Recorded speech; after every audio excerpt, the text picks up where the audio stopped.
አጸባን ዘለው ድማ መሰረፍ ጠረሎም ብናይ ዴና ቅድስት ድንግል ማርያም አማላድነት ናይ መላእክት ተራዳእነት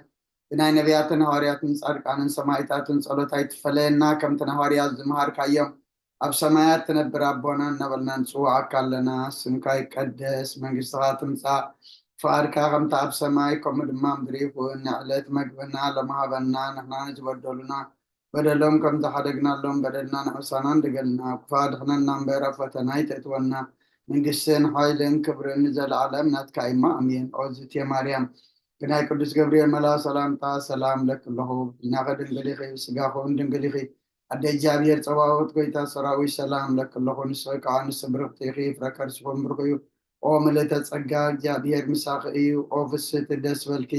ኃጢአትና ሰሪልና ነፍቲ ወድኺ ኢየሱስ ክርስቶስ ምእንታና ምሕረት ለምንልና አሜን። ይፍታህ ወይስረይ እግዚእነ አምላክን ወዳነ ኢየሱስ ክርስቶስ ካኒከ ካናን ሰራይ ኃጢአት ደምሳሲ አበሳ ሁሉ ደብሩ ከሰተ ብርሃን አንቱም አቡየ ካህናት ወአቡየ ዲያቆናት ርዋን ሳሪጎ ሕፃናት በበስምክም ኩን ብታኑ ንጽሐን ይረሴን ርስ ኩድሮን ሰማያት እግዚኦ መሐረነ ክርስቶስ መልዓ ሰብትኽልተ እግዚኦ መሐረነ ክርስቶስ እግዚኦ መሐረነ ክርስቶስ እግዚኦ መሐረነ ክርስቶስ እግዚኦ መሐረነ ክርስቶስ እግዚኦ መሐረነ ክርስቶስ እግዚኦ መሐረነ ክርስቶስ እግዚኦ መሐረነ ክርስቶስ እግዚኦ መሐረነ ክርስቶስ እግዚኦ መሐረነ ክርስቶስ እግዚኦ መሐረነ ክርስቶስ እግዚኦ መሐረነ ክርስቶስ እግዚኦ መሐረነ ክርስቶስ ከምኡውን በእንተ እግዝእትነ ማርያም መሐረነ ክርስቶስ መልዓ ሰብትኽልተ በእንተ እግዝእትነ ማርያም መሐረነ ክርስቶስ በእንተ እግዝእትነ ማርያም መሐረነ ክርስቶስ በእንተ እግዝእትነ ማርያም መሐረነ ክርስቶስ በእንተ እግዝእትነ ማርያም መሐረነ ክርስቶስ በእንተ እግዝእትነ ማርያም መሐረነ ክርስቶስ በእንተ እግዝእትነ ማርያም መሐረነ ክርስቶስ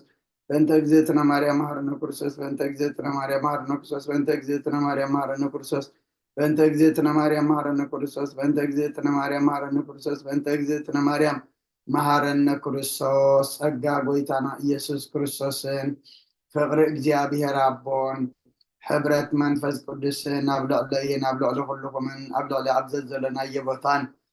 ዕፅፍን ድርብን ኮይኑ ይውረድ። ናይ ምስጋና ጸሎት ሰናይ ነገር ንገበረልና ይቅረ በሃሊ እግዚአብሔር አቦን ጎይታናን አምላክናን መድሓናን ኢየሱስ ክርስቶስ ነመስግነሎና ሰዊሩናን ረዲእናን ሓሊውናን ኣቕሪብናን ተቐቢልናን ተማዕቕብናን ኣጽንዕናን ክሳዕ ዛ ሰዓት እዚኣ እውን ኣብፅሕና እዩ ሕጂውን በዛ ቅዱስ ስእለት እዚኣን ብኩሉ ዘመን ህይወትናን ብፍጹም ሰላም ክሕልወና ኩልን እግዚአብሔር አምላክናን ልሙነሎና ጎይታና እግዚአብሔር ኩሉ እትሕዝ ኣቦን ጎይታና አምላክናን መድሓናን ኢየሱስ ክርስቶስ ልዕሊ ኩሉ ግብርን ምእንቲ ኩሉ ግብርን ኣብ ውሽጢ ኩሉ ግብርን ነመስግነካ ኣለና። ስለ ዝሰወርካናን ዝረዳእካናን ዝሓላኻናን ናባኻ እውን ስለ ዘቕረብካናን ተቐበልካናን ስለ ዘቆብካናን ዘጽናዕካናን ክሳዕ ዛ ሰዓት እዚኣ እውን ስለ ዘብፅሓካና ነመስግነካ ኣለና። ኣብ ጎይታይ ይቅረበለልና ምፍቀር ሰብ ስለ ዝንልምነካ ኣለና። ካብ ምሕረትካ እንደልለና ነዛ ቅዱስ ስእለት እዚኣን ኩሉ ዘመን ህይወትና እናእኻ ብምፍራህ ብፍጹም ሰላም ክንፍጽም ሃበና። ኩሉ ቅንኣትን ኩሉ መከራን ሕቦን ጎድን ዝኾነ ኩሉ ግብሪ ሰይጣን ምኽሪ ክፉኣት ሰባትን ምልዓል ጸላን ኣብ ጎይታ ካብ ኣርሕቕ ካብ ኩሉ ህዝብኻ እውን ኣርሕቕ ካብ ዝርያብ ዘለናዮ ቦታ እውን ኣርሕቕ ዝጥዕምን ዝሓሽን ዓዝዘልና ተማንን ዕንቅርቢትን ኩሉ ሓይሊ ጸላእን ክረግጽ ስልጣን ዝሃብካና ንስኻ ካብ መኻብ ኩሉ ክፉ ኣድሕነና ባልሃና እምበርና ፈተና ይተእትወና ሓደ ወድኻ ጎይታና ኣምላኽናን መድሓናን ኢየሱስ ክርስቶስ ምንቲ ፍቅሪ ሰብ ኢሉ ብዝገበሮ ምሕረትን ይቕረታን ምሳኻ ማዕረ ምሕቦም ዝኾነ መንፈስ ቅዱስን ምስጋናን ጽንዓትን ብኡ ዘለካ ዓለምን ኩሉ ሰዓት ንዘለዓለም ዓለም ኣሜን። ናይ ንስሓ መዝሙር 51 ወኣምላክ ከምሳሌኻ መሓረኒ ከምቲ ዓብዪ ራእይኻ ኣበሳይ ደምስስ ካብ ኣበሳይ ፀቢቅ ክሓፅበኒ ካብ ሓጢአተይ እውን ኣጽርየኒ ኣነ ኣበሳይ ይፈልጥ ኣለኹ ሓጢአተይ ኩሉ ግዜ ብቅድመ እዩ ብዘረባኻ ጻድቅ ፍርድኻ ንጽወንካ ትርከብሲ ኣነ ንኣኻ ጥራይ በደልኩ ኣብ ቅድሜኻ ከይገበርኩ ብኣበሳ ተወለድኩ ነይ ከዓ ብሓጢአት ጠነሰተኒ ንሆነ ሓቃዊ ውሽጢኻ ትደልዩ ኣፍሩ ጥኦም መሃረኒ ምንቲ ክፀርፍ ስምዖት ዘጽርየኒ ካብ በረድ ክጸሎ ጸበኒ ከንዝቐጥቀጥካየን ኣጽንቲ ሕጐሳስ ባህታን ሓጎስን ኣስማዓኒ ገጽካ ብሓጢአተይ ከውሎ ንብዘላ ኣበሳይ እውን ደምስሰዎ ኣምላኽ ጽሩይ ልቢ ፍጠረለይ ጽኑ መንፈስ ካብ ውሽጢኻ ድስካብ ገጽካ ይደርብየኒ ሓጎስ መድሓንካ ምለሰለይ ብፍቓደኛ መንፈስ እውን ደግፈኒ መገድኻ ንመፍረስ ክምሮም እየ ሓጥኣን ናባኻ ክምለሱ እየ ኣምላኽ ምድሓነይ ካብ ዕዳድማ እናግፈኒ ልሳነይ ጽድቅኻ እልል ክትብለሉ እያ ጎይታየ ኣፈይ ምስጋና ክነግር ስኸና ፍረይ ክፈት መስዋዕቲ ባያብለካኒ ተዘይኮነስ መቅረብ ኩልካ ነይረ ንመስዋዕቲ ምራራይት ብጎኒ ከም መስዋዕቲ ኣምላኽ ስውር መንፈስ እዩ ወኣምላኽ ንስብርን ቁጥቁጥን ልባይቱ ንኾኒ ኢኻ ንጽዮም ፀጋኻ ሰናይ ግበረላ መካትያት ኢየሩሳሌም ንደቕ ሽዑ መስዋዕቲ ጽድቂ ብዛሕሪ መስዋዕቲ ብምሉእ መስዋዕቲ ባህ ክብለካ እዩ ሸዋብ መሰዊኢኻ ራሑ ከቕርበልካ እዮም ሃሌሉያ። እዛ ሰዓት እዚኣ ምንባር ስጋ ጎይታና ኢየሱስ ክርስቶስ ኣብ መቃብርን መፈጸምታ ሰዓት መዓልትን እያ ከምኡውን ድቃሳ ኣምሳል መስ ስለ ዝኾነት ከም መወዳእታ ግዜ ዕድመ ፀብ ትቁፀር ጸሎት ግዜ ድቃስ ንክርስቶስ ንጉሰይን ኣምላኸይን ምስጋና ኣቅርበሉ حتياتي كحرق لي كإلمنو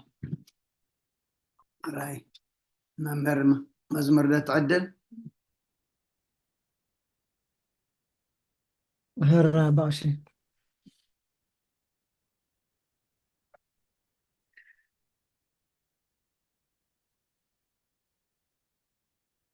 مزمور 150 حدا غيركم 50 حدا غيركم هو مش باشي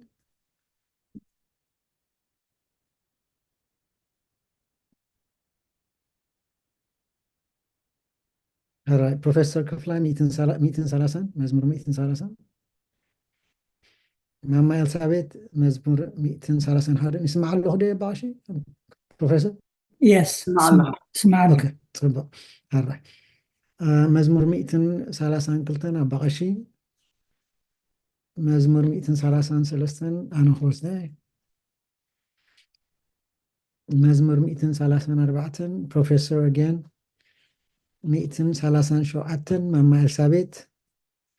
238 أبغشي 241 أنا هوستاي 242 بروفيسور 246 ماما إلسابيت 247 أنا هوستدي 248 ناباكم يا بروفيسور حاولكم أنبوب لنا ሃሌሉያ ንእግዚኣብሔር ካብ ሰማያት ኣመስግንዎ ኣብ ኣርያም ኣመስግንዎ ኩልኹም መላእኽቱ ኣመስግንዎ ብዘለኹም ሰራዊቱ ኣመስግንዎ ኣትን ፀሓይን ወርሕን ኣመስግንዎ ኣቱም ብርሃት ከዋኽብቲ ኣመስግንዎ ኣቱም ናይ ሰማያ ሰማያትን ኣብ ልዕሊ ሰማያት ዘለኹም ማያትን ኣመስግንዎ ንሱ ኣዚዙ ተፈጢሮም እዮም እሞ ንስም እግዚኣብሔር የመስግንዎ ንዘለዓለም ዓለም ኣቆሞም ዘይሕልፍ ሕጊ ከዓ ሃቦም ንእግዚኣብሔር ካብ ምድሪ ኣመስግንዎ ኣቱም ገበላት ባሕርን መዓሙቕን ኩልኹም ኣቱም ሓውን በረድን ኣሳዒታን ግመን ቃልእ ተስልጥ ህቦብላን ኣቱም ኣኽራንን ኮረቢትን ኩልኹም ፈረይቲ ኣእዋምን ፅሕድታን ኩልኹም ኣራዊትን ኩላቶም እንስሳን ለመም እትብሉ ነፈርቲ ኣዕዋፍን ነገስታት ምድርን ኩላትኩም ኣሕዛብን መሳፍንትን ኩላትኩም ፈረቲ ምድርን ኣጓዝን ጎራዙትን ዓበይቲ ምስ ንኣሽቱ ስሙ በይኑ ልዑል እዩ ግርማኡ ኣብ ልዕሊ ሰማይን ምድርን እዩ እሞ ንስም እግዚኣብሔር የመስግንዎ ንህዝቡ እውን ቀርኒ ኣልዓለ ስለዚ ኩሎም ቅዱሳኑ ደቂ እስራኤል እቲ ዝቐርቦ ህዝቢ የመስግኖ ኣሎ ሃሌሉያ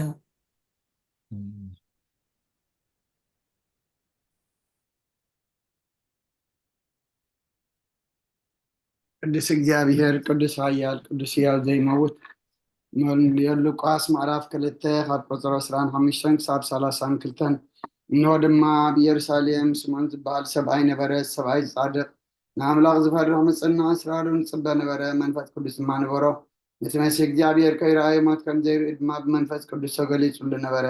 ብመንፈስ ከዓ ናብ ቤተ መቕደስ መፀ ወለድነቱ ኢየሱስ ህፃን ከም ስርዓት ገብገብርሉ ምስ ኣተው ስምዖን ድማ ኣብ ኢዱ ሓቆፎ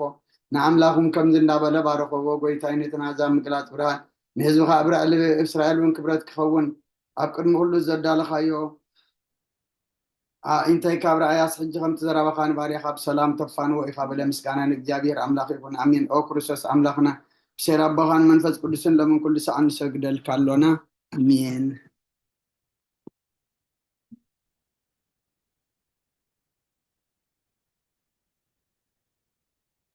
ክፍልታት ጸሎት ማማ ኤልሳቤጥ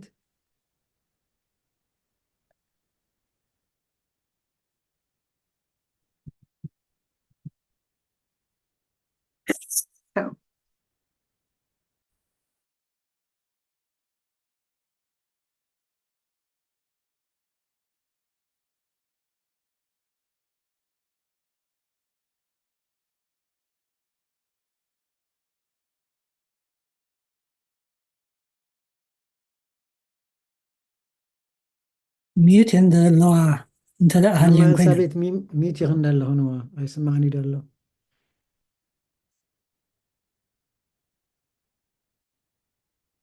ማማ ኤልሳቤጥ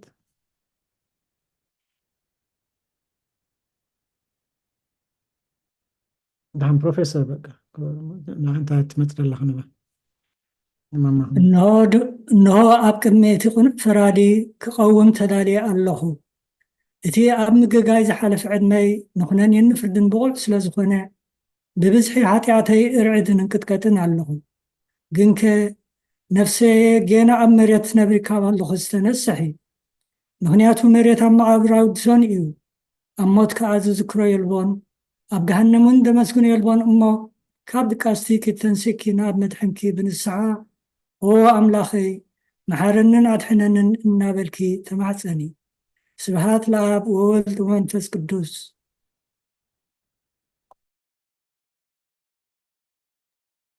ማማ ኤልሳቤጥ መዋዕል ሰብ ዘይውዳእ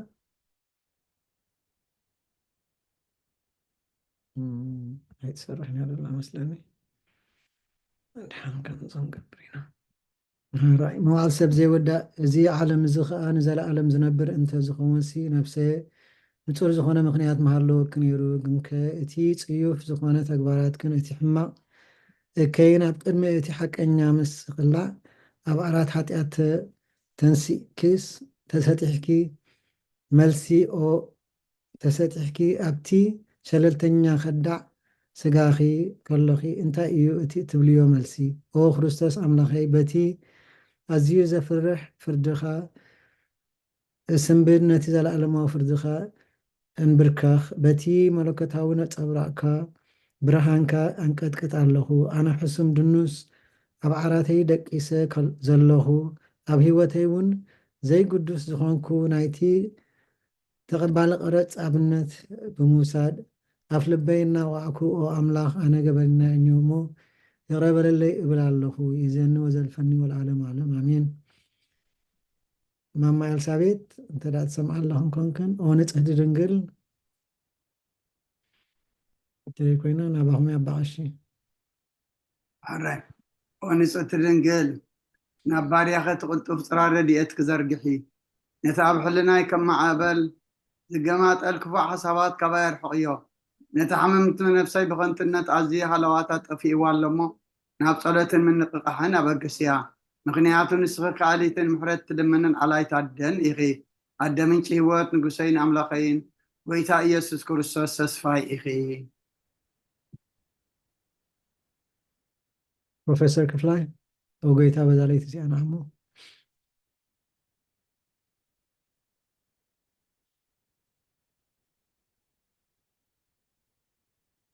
ሶሪ ሚቴነር ኦ ጎይታ በዛ ለይቲ እዚኣ ንዓሞ ብዘይ ሓጢኣት ክንሓድር ሓለወና። ኦ ኣምላኽ ኣቦታትና ንስኻ ብሩኽ ኢኻ በረኸትካ ኣዝዩ ብዙሕ እዩ። ቅዱስ ስምካ እውን ንዘለኣለም ክብሪ ዝመልኦ እዩ ኣሜን። ኦ ጎይታ ከምቲ ኣባኻ ተወኪልናዮ ዘለና ምሕረትካ ከምኡ ትኹነልና። ኣዒንቲ ኩሉ ንዓኻ ይጽበያ ኣለዋ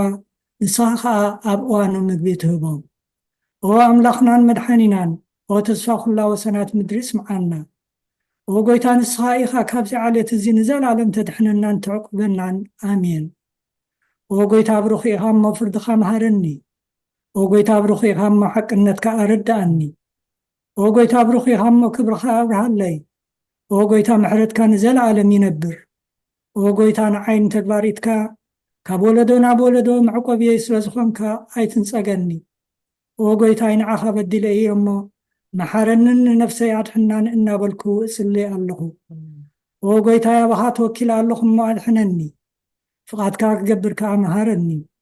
ንስኻ ኣምላኸይ ፈልፋሊ ህይወት ኢኻ ብብርሃንካ ድማ ኢና ብርሃን እንርኢ። ምሕረትካ ናብቶም ዝፈልጡኻ ክብርኻ ከዓ ናብ ቁኑዓት ልቢ ትምጻእ። ጸጋን በረኸትን ምስጋናን ብሓቂ ናትካ እዩ።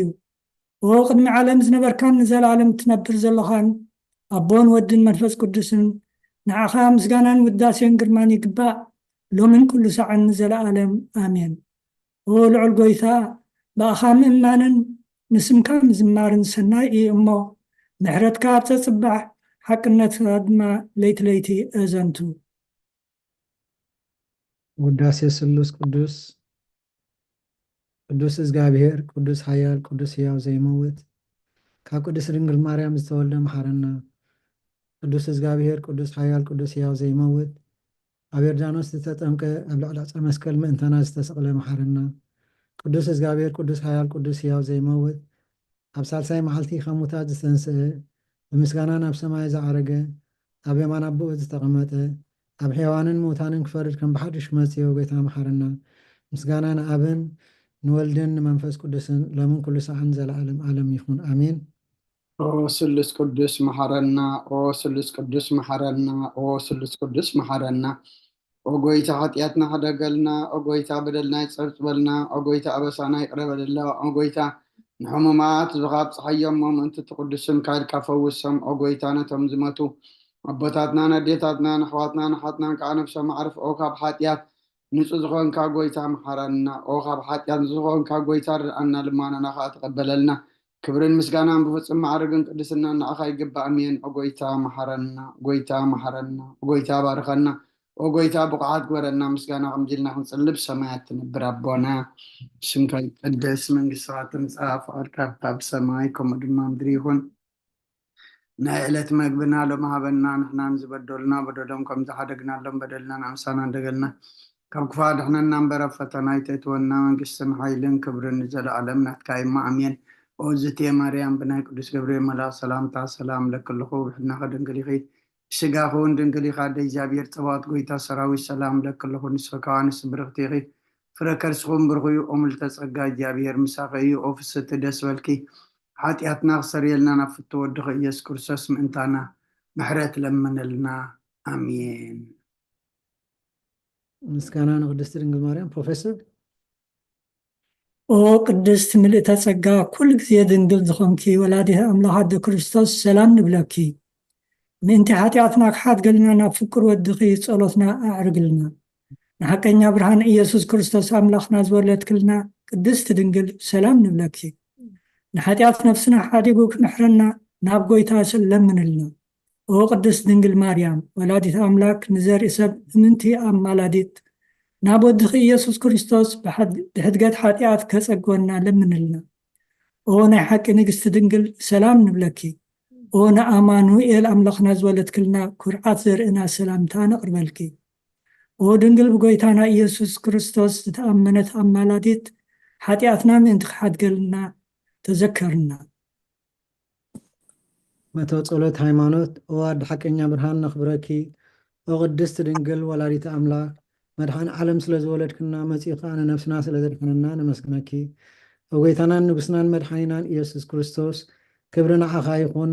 ንስኻ ንሃዋርያት ሞገሶም ንሰማዕታት ኣኽሊሎም ንጻድቃን እልልቶኦም ንቤተ ክርስቲያን ጽንዓት ንሓጥኣን ሕድገት ብሓደ ዝመለከቱ ስሉስ ቅዱስ ነበስር ንሰግደሉን ነኽብሮን ኦ ጎይታ መሐረና ኦ ጎይታ መሐረና ኦ ጎይታ ባርክና ኣሜን ጸሎት ሃይማኖት ናባኹም ያባቕሺ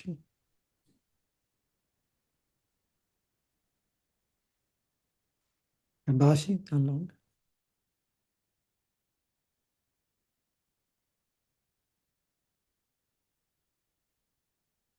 هراي ጸሎት ሃይማኖት ኩሉ ብዝሓዘ ሰማይን ምድርን ዝርአን ዘይርአን ብዝፈጥረ ብሓደ እግዚኣብሔር ኣብ ንኣምን ብሓደ ጎይታ ብኢየሱስ ክርስቶስ ዓለም ከይተፈጥረ ምስኡ ህልው ብዝኾነ ወልዲ ኣዋህድ ንኣምን ካብ ብርሃን ዝተረኸበ ብርሃን ካብ ሓቀኛ ኣምላኽ ዝተረኸበ ሓቀኛ ኣምላኽ ዝተወልደ እምበር ፍፁዝ ዘይኮነ ብመለኮቱ ምስ ኣብ ማዕረ ዝኾነ ኩሉ ብኡ ዝተፈጥረ ብዘይክኡ ግና ኣብዚ ምድሪ ዘሎ ይኹን ወይስ ኣብ ሰማይ ዘሎ ምንም ዝተፈጥረ የልቦን ምእንታና ምእንቲ ሰብ ምእንቲ ድሕነትና ካብ ሰማያት ዝወረደ መንፈስ ቅዱስ ካብ ቅድስቲ ድንግል ማርያም ስጋ ለበሰ ሰብ ኮነ ሰብ ኮይኑ ድማ ብዘመን ጲላጦስ ምእንታና ተሰቕለ ሓመመ መከራ መስቀል ተቐበለ ሞተ ተቐብረ ኣብ ቅዱሳን መጻሕፍቲ ከም ተጻሕፈ ኣብ መበል ሳልሳይ መዓልቲ ከም ሙታት ተፈልዩ ተንስአ ብክብሪ ናብ ሰማይ ዓረገ ኣብ የማን ኣቦኡ ተቐመጠ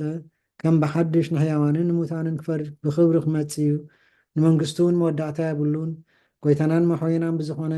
ካብ ኣብ ሰረፀ መንፈስ ቅዱስ ንኣምን ምስ ኣብን ወልድን ንሰግደሉን ነመስግኖን ብነቢያት ዝተዘርበ እዩ ልዕሊ ኩሉ ናይ ሃዋርያት ጉባኤ ብዝኾነት ብሓንቲ ቅድስቲ ቤተክርስትያን ንኣምን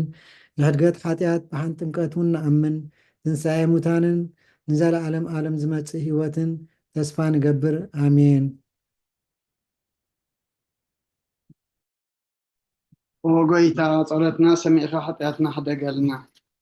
ክሪያላይሶን ክሪያላይሶን ክሪያላይሶን